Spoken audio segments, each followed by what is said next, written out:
Ozark Highlands Radio is brought to you by the Ozark Folk Center State Park in Mountain View, Arkansas. A wonderful way to enjoy yesterday. On the web at ozarkfolkcenter.com. And by Stone Bank, a community bank supporting entrepreneurs and farmers nationwide with loans guaranteed by the USDA, SBA, and Farm Services Agency. Learn more at stonebank.com. And the Arkansas Arts Council, empowering the arts for the benefit of all Arkansans. On the web at arkansasarts.org. And by the Committee of 100 for the Ozark Folk Center, preserving Ozark folk culture since 1974 through music roots, craft apprenticeships, and the Heritage Herb Garden. Learn more at ofc100.org.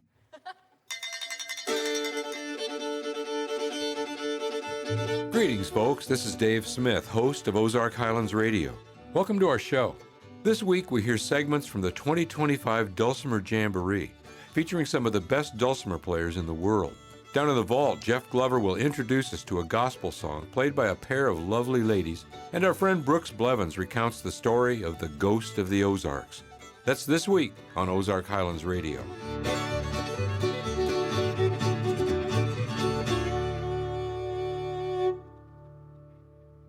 Here comes Dulcimer Jamboree once again.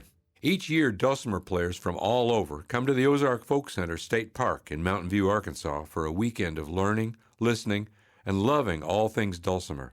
Each evening of the event features concerts by world-renowned dulcimer teachers and performers. We'll enjoy highlights recorded from these live performances featuring both mountain dulcimers and the more ancient hammered dulcimers. Let's start off this week's show with a medley of tunes written by Stone County, Arkansas native son Jimmy Driftwood and flawlessly played by dulcimer soloist with the Nashville Chamber Orchestra, Stephen Seifert.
tired. I'm gonna send you back to Beeman.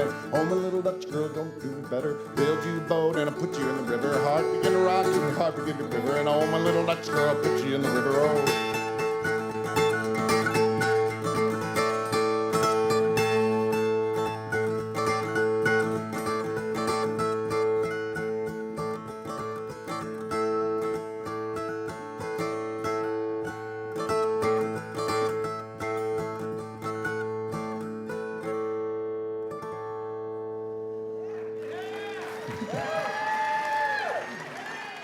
Thank you.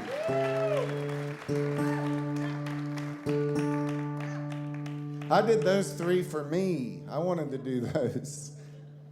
There was three tunes I always liked, but I didn't know who did them. There was Tennessee Stud. I thought that was cool. I didn't know who wrote it. I thought Hank Williams Jr. wrote it. And then in 18 and 14, we took a little trip. Did I get the year right? I was a little kid, you know. If you're a little kid, that tune, you know, The Devil Went Down to Georgia, Teddy Bear, all those were my favorite tunes, you know. And then that third one, I got a CD. It had Mike Seeger on it, and he was playing jaw harp, and somebody was playing a mouth bow, and I heard that guy spit all those words out. And then all three of those were Jimmy Driftwood, so please give him a hand, would you?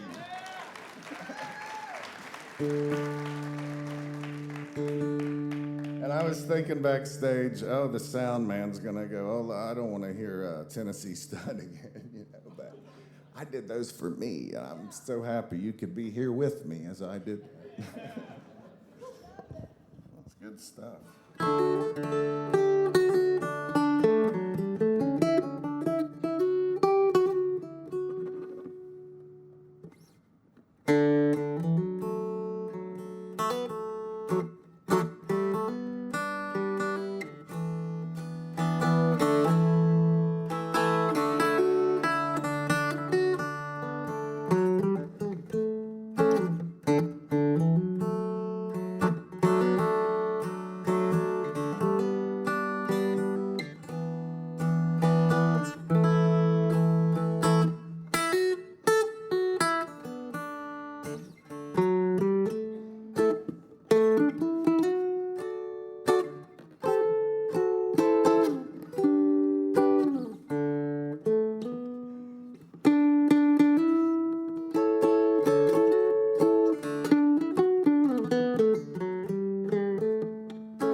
How sweet and happy seem the days of which I dream, when memory recalls them now and then. And with what rapture sweet my weary heart would beat if I could hear my mother pray again. If I could hear my mother pray again, if I could hear her tender voices then, how glad I'd be. 'Twould mean the world to me if I could hear my mother pray.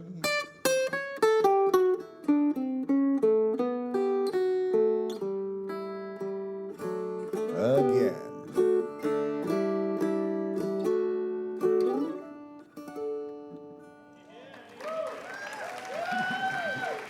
Thank you. Thank you. Thank you. I usually like to look out in the audience and figure out, I'll look at your faces, and if your mind is elsewhere, I'll think, what could I do for that person, you know? What's a good tune? Can you call out a tune? That's too hard. What's another one? About boiled them cabbage, I got that. Bury Me Not, that's a good one. Dogs in the Dishes. All of y'all's parents and grandparents would have called out the perfect tunes for me. You guys want to hear Electric Light Orchestra and stuff. Johnson Boys, Old Joe Clark, and a waltz. Rock the Cradle Joe, that's good. Johnson Boys, Old Joe Clark, and a waltz. All right, I can't do Margaret's waltz. All right, here we go. That's enough all that silliness, isn't it? Let's see.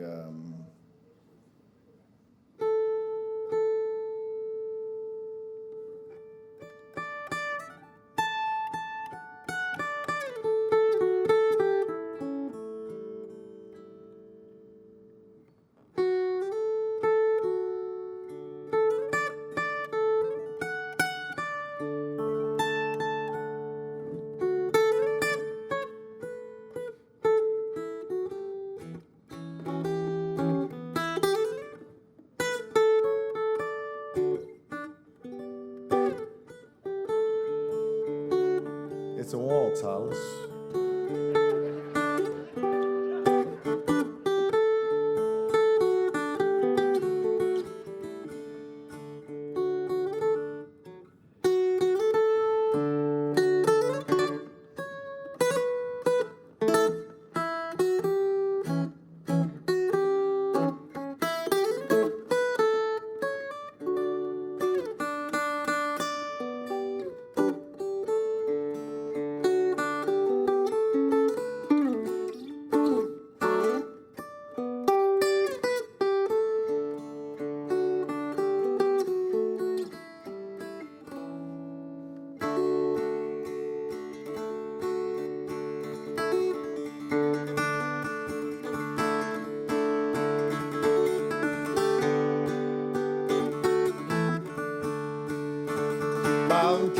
Down, boys, turn more cakes round.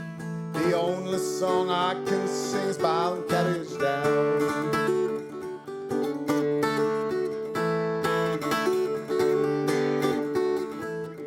I wish I had a nickel, I wish I had a dime. I wish I had a pretty little girl loving calling mine. Bound cabbage down, boys, turn more cakes round. Only song I can sing is Bound Cabbage Down.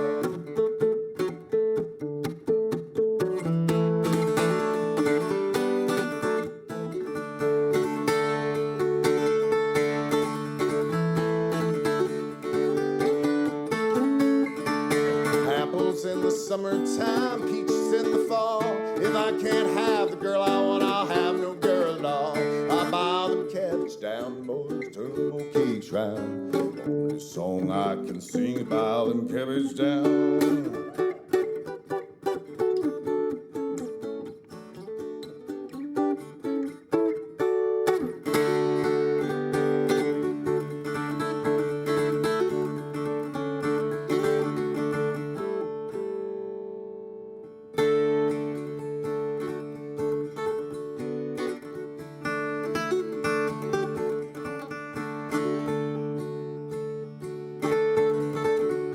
The dulcimer players.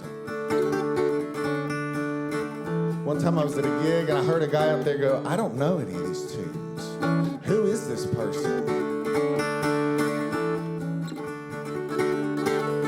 It's my father.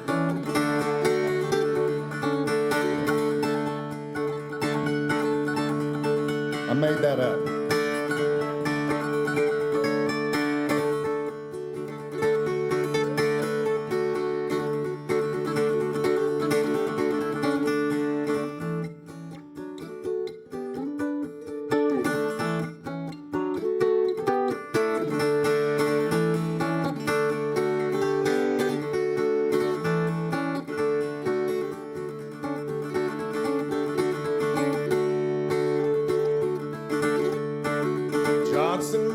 Boys of trouble, they knew how to court the gals. Hop up, pretty girls, don't be afraid. Hop up, pretty girl, don't be afraid. Hop up, pretty girl. Who suggested this song? The Johnson boys were in the army. They just wanted to go home. The food was rough and people were angry. Jump up, pretty girl, don't be afraid. Hop up, pretty girl, don't be afraid. Hop up, pretty girl, don't be afraid.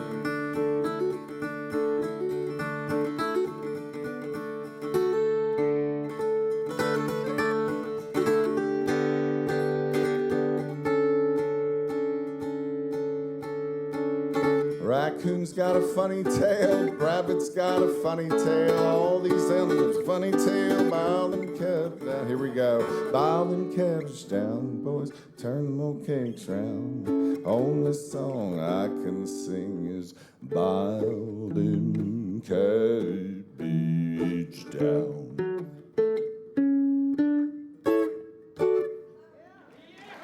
Goodness gracious. Thank you. That was internationally renowned dulcimer player Stephen Seifert, playing a medley of songs by Jimmy Driftwood, Tennessee Stud, The Battle of New Orleans, and Little Dutch Girl. Stephen followed that with a traditional spiritual medley with If I Could Hear My Mother Pray Again, and then another medley of Brahms' Lullaby, Johnson Boys, Bile Them Cabbage Down, Old Joe Clark, and Rock the Cradle Joe. It's time for a short break. When we come back, let's go down to the vault for a visit with our producer, Jeff Glover. This is Ozark Highlands Radio.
Welcome back to Ozark Highlands Radio.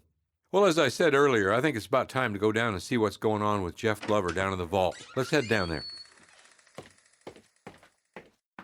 Hey, Jeff. Well, hello, Dave. Are you doing okay? Man, I am just doing 100. Hey, we're doing our Dulcimer show this week, and I was wondering if you have any recordings of Jean Jennings. She was an old friend of ours, lived here in Mountain View for many, many, many years, and a great dulcimer player. You got any of her stuff? There is a history of Gene Jennings recordings in this library. I can assure you there is lots of recordings of Gene. In fact, just the other day, oh yeah, here it is. This is a recording of Gene Jennings playing with her group, the Leatherwoods, back in the 80s. And she's playing a mountain dulcimer duet featuring her and another dulcimer player named Kay Thomas. Oh, yeah, a great friend. Yeah, as well as a fiddle player that's been around here forever, a guy named Roger Fountain. Yes. You know, some of our listeners, a few may not actually know what a mountain dulcimer is. It's kind of a long instrument that's usually played in the lap of a seated person. It's got frets on it. Very, very old instrument. I think it came here out of the Appalachians. I understand it is an evolution of an old German instrument called a zither. Right. Yeah. Zither was a very popular but mostly unplayable instrument. Is that right? Yeah, so they finally made one that can be played. Oh, okay, great. Yeah. Well, here's Gene Jennings and Kay Thomas and Roger Fountain doing Amazing Grace. Okay.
That's great harmony played on there with two dulcimers playing harmony. I love that. I understand it's fairly easy to play, but it just produces a beautiful sound. Even with a beginner playing, it sounds great. Yeah, that's right. That was a great version of it. Mm-hmm. All right, well, look, you answered my question. Thank you very much, Jeff. It's my pleasure, Dave. I'll see you later. Okay, bye. In the earlier set by Stephen Seifert, we heard medleys of mostly traditional tunes. In this next set, we'll hear more contemporary music played beautifully by 2022 Walnut Valley Festival National Mountain Dulcimer Champion, Kara Barnard. Kara leads off with this stunning performance of a Billy Joel song.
Mountain Dulcimer champion Kara Barnard, playing Billy Joel's 1989 song, And So It Goes.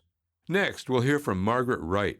Margaret purchased her first mountain dulcimer in 1994 in Mountain View, Arkansas, and specializes in Appalachian fiddle tunes. Here, though, she plays a tune written by her husband, Hollis, called Broadus.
It wouldn't be a dulcimer festival without including a hammered dulcimer, an instrument more related to the piano or the cymbalon. We were delighted when hammered dulcimer champions Katie Moritz and Deedee Tibbits played a duet, with Katie on hammered dulcimer and Deedee playing Irish flute and singing harmony vocals on The Bantry Girl's Lament. I've got a friend joining me, Miss Deedee Tibbits, who I just met this week. And we're best buds already. Yes. And we just learned this song this afternoon, and we wanted to share it with you. I think this is a song about women in Bantry, Ireland, whose husbands went away to war and maybe didn't come back. We'll spare you all of the lyrics. Oh, who will plow the fields now, or who will sow the corn?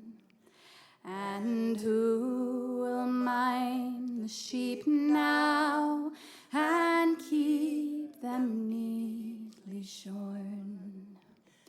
The stack that's in the haggard, unthrashed it may remain, since Johnny went a-thrashing the dirty king of Spain.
fields now, or who'll sow the corn? And who'll mind the sheep now and keep them neatly shorn? The stack that's in the haggard, unthrashed it may remain, since Johnny went a thrashing the dirty king of Spain. The stack that's in the haggard, unthrashed it may remain, since Johnny went to foreign land, in the foreign land of Spain.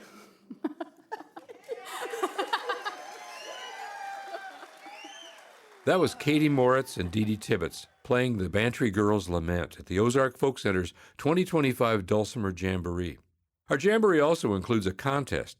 Here is the winner of the 2025 Arkansas Mountain Dulcimer Championship, Allison O'Shea, playing Stevie Nicks' 1977 song, Silver Springs.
Allison O'Shea of Brown County, Indiana, playing Silver Springs.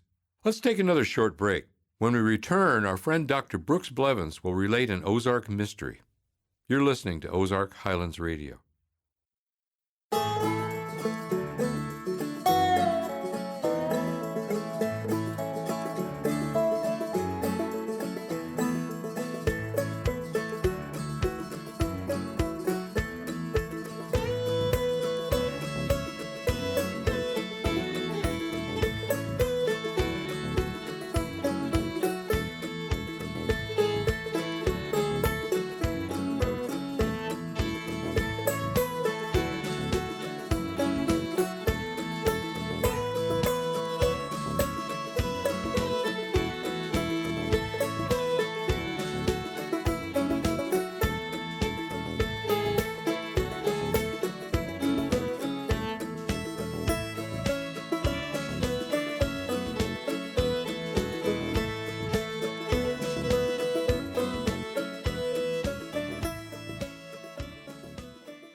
Welcome back to Ozark Highlands Radio.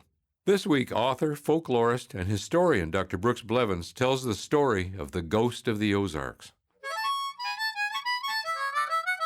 A visitor to Mountain View, Arkansas could be forgiven for thinking everyone in town plays an instrument or sings. Those jam sessions on the court square most any weekend night, and lots of midweek nights as well. Whenever the folk center doors are open, there's always some kind of musical show going on. And banners around town proclaim Mountain View the folk music capital of the world.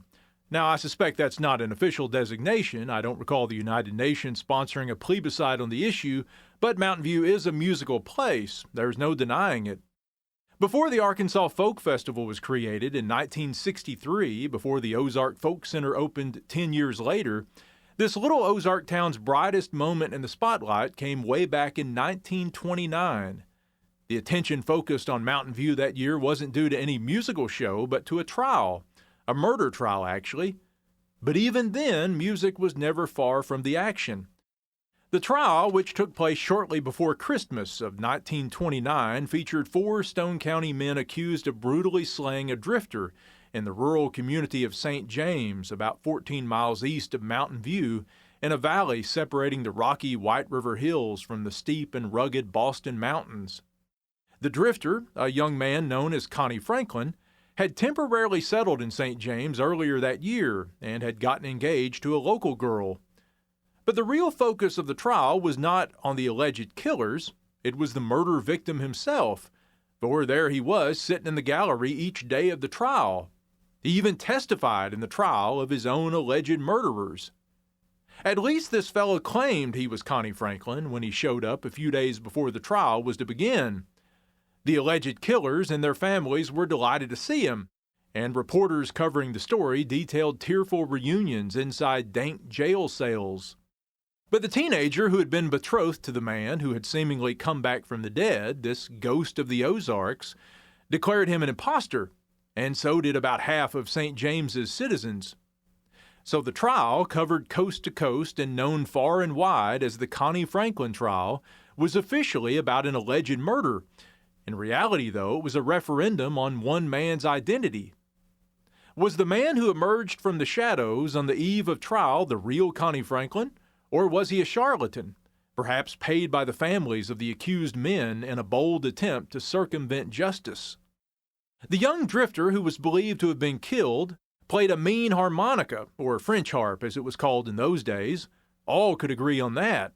And so it was that music came to play a role in identifying the Connie Franklin who came back from the dead. On Connie's first visit to Mountain View just days before the trial, the man who would have been his father-in-law couldn't make up his mind. He looks a lot like Connie, old Charlie admitted, but Charlie's daughter wasn't convinced, prompting Charlie to ask the man who claimed to be Connie Franklin to play a tune on the French harp. The Connie that Charlie remembered courting his daughter never went anywhere without his harmonica, but this fella who just showed up in Mountain View didn't have one on him. It wasn't a promising sign. Maybe he was an imposter. One of the lawyers sent a little boy down the street to buy a French harp, and when he returned a few minutes later, Connie took it, turned to Charlie and said, "What do you want me to play?" Everyone knew Charlie's favorite was Turkey in the Straw. Connie sheared down on it, and according to one reporter who witnessed the spectacle, played like he belonged on the Opry on Saturday nights. It was quite a performance, good enough to convince most onlookers that this had to be the one and only Connie Franklin. He was good, Charlie allowed, but he didn't quite slide over the notes the way the Connie he remembered had feathered them earlier that year. Subtle difference? Sure it was, but old Charlie knew his music. As it turned out, Connie Franklin was no slouch when it came to singing either. The young drifter who had allegedly been killed in 1929 loved to sing, and he loved to sing to the ladies especially. On the same day that the man claiming to be the real Connie Franklin played the harmonica for the man who was almost his father-in-law, he was escorted by lawyers and by Sheriff Johnson to a little house on the edge of Mountain View, Arkansas. Here, the sheriff and his wife, who was also his deputy, had arranged a lineup of half a dozen teenage girls, one of which was the girl to whom Connie Franklin had proposed earlier that year. They wanted to see if this fellow could identify her, to see if he was who he said he was. As soon as they walked him into the parlor, the man who claimed to be Connie marched right up to his former sweetheart, Tiller, but she was incredulous. She would later admit that this fellow bore a strong physical resemblance to her old beau, but something just didn't seem right, and she refused to admit he was not an imposter. Connie Franklin proceeded to regale her and the crowd of onlookers with intimate details of their courtship. "You remember that song I sung you when we was setting on that creek bank?" She did. It was their song, "The Trail of the Lonesome Pine." He sang the first verse. According to one reporter who was in the parlor that afternoon, the song brought tears to the teenage girl's eyes. But she stuck by her story that something was different about this character, that he wasn't the Connie Franklin she had known and loved. The mystery and the music didn't end there, though. The case went to trial a few days later, and the trial quickly turned into a community referendum on the identity of the man who testified at the trial for his own murder. Defense attorneys produced a steady stream of witnesses who swore that the grinning, disheveled fellow alive and well in the courtroom was the Connie Franklin they had known. The prosecution supplied an equal number of people willing to put a hand on the Bible and declare him an impostor, an actor in a cruel hoax played by the defense and the families of the 4 men accused of murder. One of the prosecution's witnesses was a boy named Hoyt, a little brother of the teenage girl in this story. On the stand, Hoyt testified that the Connie who had courted his sister loved to sing a funny song called "You Gotta Quit Kicking My Dog Around." Only the Connie he had known earlier that year always pronounced the word dog, dorg. He always sang, "You gotta quit kicking my dorg around." But, Hoyt claimed, when he asked this Connie, the one here in the courtroom, to sing the song for him a few days ago, this Connie didn't sing about no dorg. He sang dog just as plain as day. So young Hoyt, like his sister and his father, dismissed the Connie Franklin in the courtroom as a fake, a low-down, shameless imposter, a good one, you better know it, but a fraud nonetheless. Well, the Ozark trial of the century came to an end a couple days after Hoyt's testimony, and the covey of reporters whose stories spread from coast to coast caught the Sillamore train for home. Now, I'm not going to tell you what the verdict was. It's all there in my book, Ghost of the Ozarks, and as we say in the Ozarks, I don't aim to ruin it for you. What I will do is tell you what happened to the Ghost of the Ozarks, the fellow who came back to testify at the trial of his own murder, the fellow who may or may not have been the real Connie Franklin, the fellow who may or may not have been an imposter. Even after the trial, the soundtrack to the story of the Ghost of the Ozarks still had some life in it. In the gallery on the last day of the trial were 2 show businessmen from Chicago, Arthur McBride and Jack Shanfield.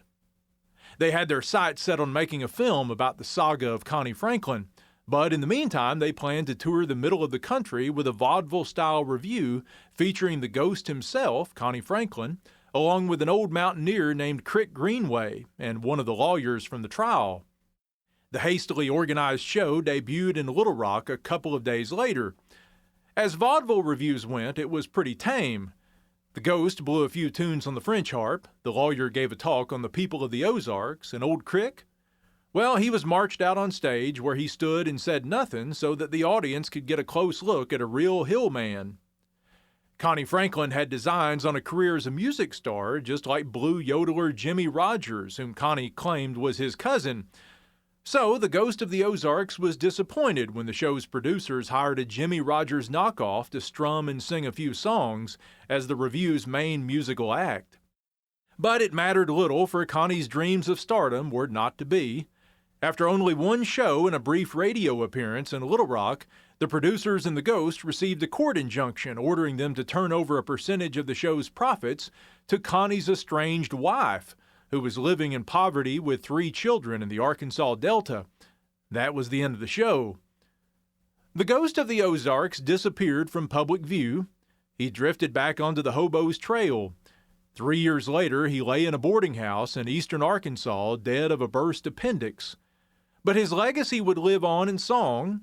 Not in terribly memorable song, but no one's writing a song about you or me, so why judge? In the hills of Van Buren County, Arkansas, there lived a farmer named W.T. Kendrick. Mr. Kendrick was also a singing school teacher, one of those old-timey itinerant instructors in the do-re-mis who taught folks how to read the shape notes in those cheap paperback gospel songbooks from Stamps Baxter. Mr. Kendrick loved writing songs, which he usually did by setting his own lyrics to the melodies of popular tunes.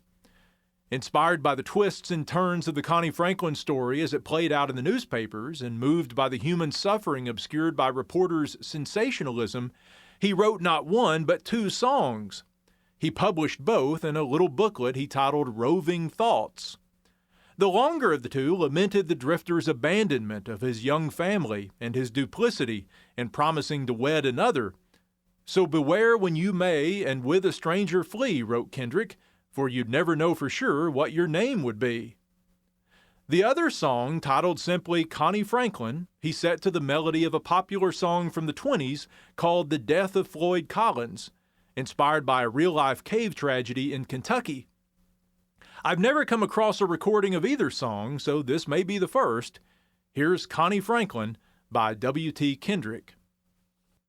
Come all you fair young maidens, and listen while I tell of that noted Connie Franklin, of whom you all know well. He courted a fair damsel, Miss Tilly was her name.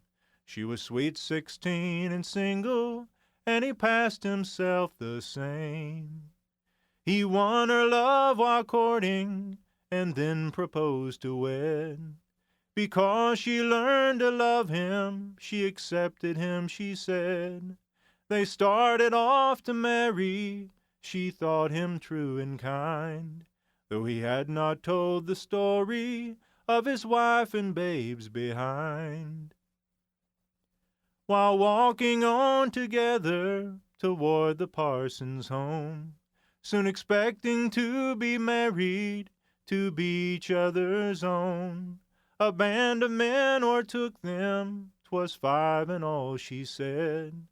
They seized and beaten Connie, till she thought him to be dead.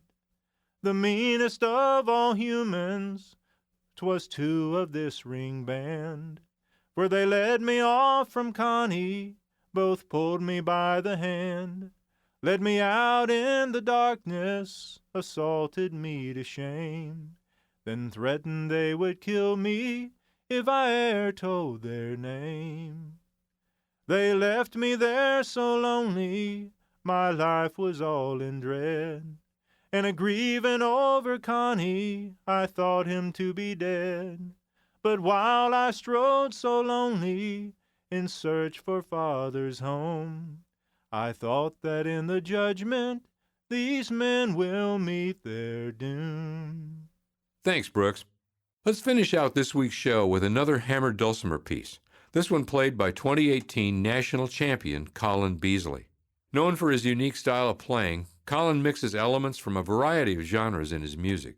These include jazz, classical, Irish folk, African, Brazilian, Cuban, Caribbean, and various others. Here he plays music written by Yasunori Mitsuda for the Super Nintendo game Chrono Trigger.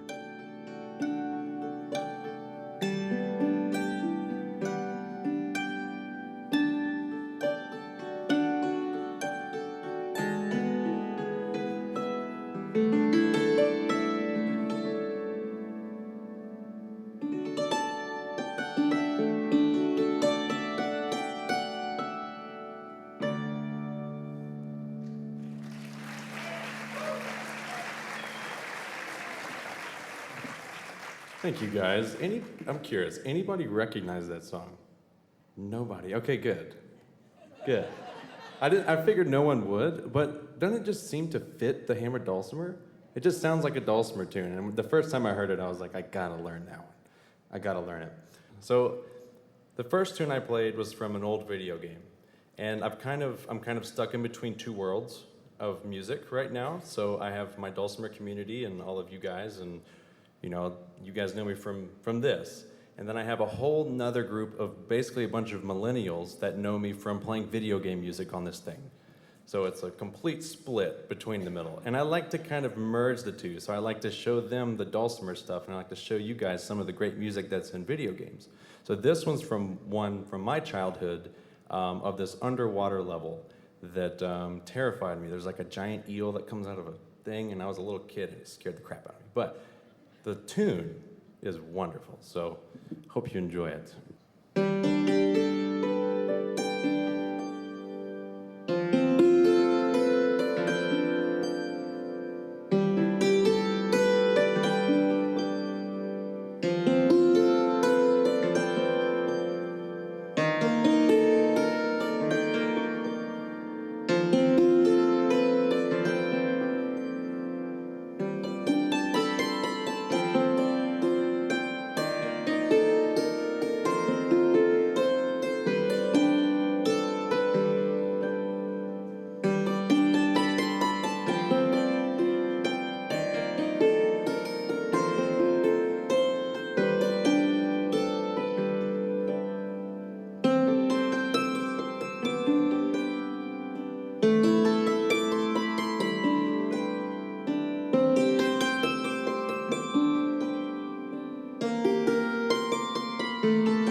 That was Hammer Dulcimer champion Colin Beasley playing Guardia's Millennial Fair. I hope you've enjoyed this collection of dulcimer music we presented this week. We'll be back next week with more good music and folklore from the Southern Mountains. This is your host, Dave Smith. Bye, everybody. Ozark Highlands Radio is produced by Jeff Glover. Executive producer is Darren Dorton. Additional support for this program comes from Arkansas State Parks, a division of the Arkansas Department of Parks, Heritage, and Tourism, with 52 unique reasons to visit the natural state. On the web at arkansasstateparks.com. The Committee of 100 proudly supporting the Ozark Folk Center State Park since 1974. And by Stone Bank with roots in Mountain View, Arkansas. Stone Bank is a proud supporter of heritage musicians and small towns across America, with government-guaranteed loans for farmers, entrepreneurs, and communities. More information available at stonebank.com. For information on upcoming shows and events, we are on the web at ozarkhighlandsradio.com. Until next time, I'm Donna Farrar.